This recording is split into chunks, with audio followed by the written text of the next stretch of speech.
বাংলাদেশ মুসলিম সংখ্যাগরিষ্ঠ দেশ হলেও বিভিন্ন কারণে বাংলাদেশের কিছু প্রাচীন মসজিদ ছাড়া মোগল আমলের পূর্বের সমস্ত স্থাপনাই ধ্বংস হয়ে গেছে। প্রাচীন এবং ঐতিহ্যবাহী কিছু মসজিদ এখনও দাঁড়িয়ে আছে তার নিদর্শন হিসেবে। আজ আমরা বাংলাদেশের তেমনই কিছু ঐতিহ্যবাহী প্রাচীন মসজিদ সম্পর্কে জানব ফাইজুরস 5-এর আজকের পর্বে।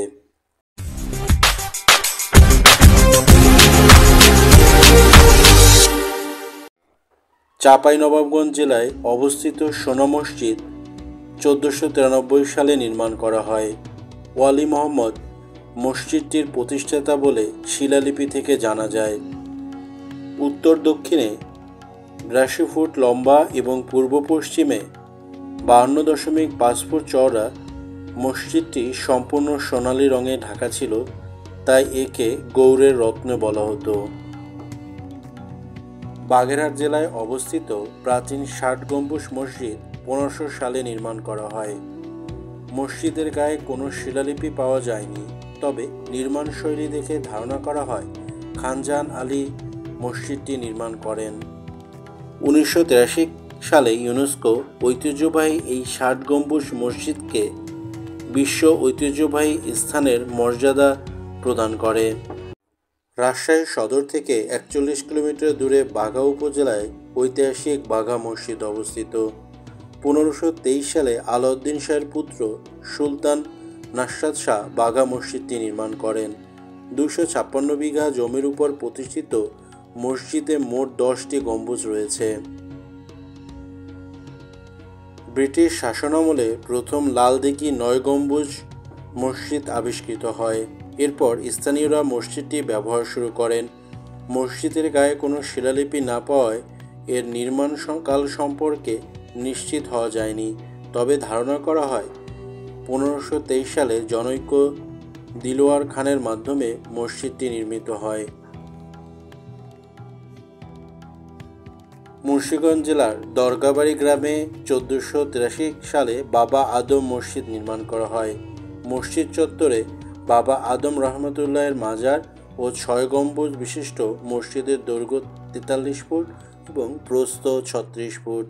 বর্তমানে বাবা আদম মসজিদটি বাংলাদেশের প্রত্নতত্ত্ব অধিদপ্তরের তত্ত্বাবধানে রয়েছে। চাঁপাইনবাবগঞ্জ জেলার ভারত বাংলাদেশ সীমান্তে দারাস বাড়ির মসজিদ অবস্থিত। 1493 সালে নির্মাণের পর মসজিদটি ফিরোজপুর জামে মসজিদ নামে পরিচিত ছিল।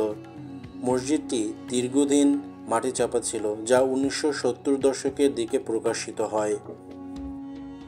রাজধানী ঢাকার রমনা পার্কের পাশে কাকরাইল এলাকায় অবস্থিত কাকরাইল মসজিদটি বাংলাদেশের একটি ঐতিহ্যবাহী মসজিদ। অতীতে এই মসজিদটি মালওয়ালি মসজিদ নামে পরিচিত ছিল। ধারণা করা হয় 1483 সালে মসজিদটি নির্মিত হয়। 1952 সাল থেকে মসজিদটি বাংলাদেশের তাবলিগ জামাতের প্রধান কেন্দ্র হিসেবে ব্যবহৃত হয়ে আসছে। পাবনার চাটমোহর উপজেলায় অবস্থিত চাটমোহর শাহী মসজিদ একসময় প্রায় ধ্বংসস্তূপে পরিণত হয়েছিল, কিন্তু 1980 সালের দিকে বাংলাদেশের প্রত্নতত্ত্ব অধিদপ্তর এটিকে পুনর্নির্মাণ করেন। 1581 সালে মাসুম খাঁ কাবলি নামের সম্রাট আকবরের জনৈক সেনাপতি চাটমোহরের শাহী মসজিদ নির্মাণ করেন। অনেক ঐতিহাসিক বইয়ের মসজিদটিকে মাসুম খাঁ কাবলি মসজিদ নামে উল্লেখ রয়েছে।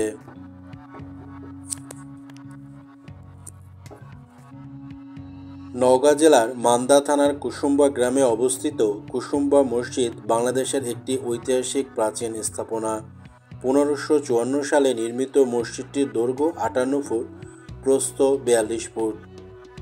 কুসুম্বা মসজিদের ছাদে 2 সারিতে মোট 6টি গম্বুজ রয়েছে।